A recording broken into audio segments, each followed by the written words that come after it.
Good morning. કેમ છો?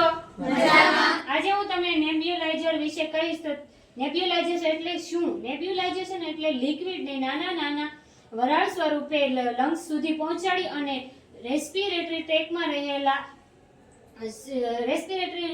રહેલા કફને દૂર કરી અને એરવેને ક્લીન કરી અને પેશન્ટને સરળતાથી શ્વાસોશ્વાસની પ્રક્રિયા કરી શકાય, એટલે કે નેબ્યુલાઇઝેશનની પ્રોસિજર.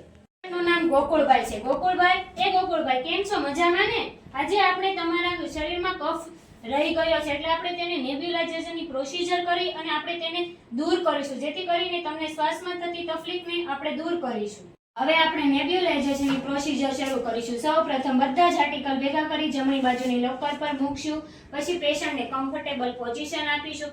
પેશન્ટને કમ્ફર્ટેબલ પોઝિશન આપ્યા પછી પેશન્ટ જો ભાનમાં હોય તો તેની પ્રોસિજરની જાણ કરીશું, નકર એના રિલેટિવ હોય તો તેની પ્રોસિજરની જાણ કરીશું. રામજી, નેબ્યુલાઇઝર મશીન છે તેને આપણે ઇલેક્ટ્રિસિટી સાથે કનેક્ટ કરી દઈશું. માસ્ક છે તેને આપણે નેબ્યુલાઇઝર મશીન સાથે કનેક્ટ કરી દઈશું.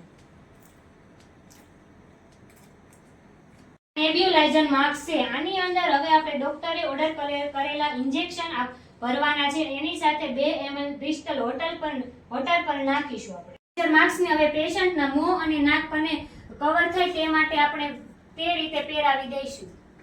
ઓન કરી દેવાનું છે. જો મશીનમાં ધુમ્મસ જોવા મળે તો પેશન્ટને ઊંડા શ્વાસ લેવાની એડવાઇસ આપવાની છે, અને જો ધુમ્મસ જોવા મળે તો જેથી કરીને તેના શરીરમાં રહેતી 15 મિનિટ સુધી શરૂ રાખવાનું છે.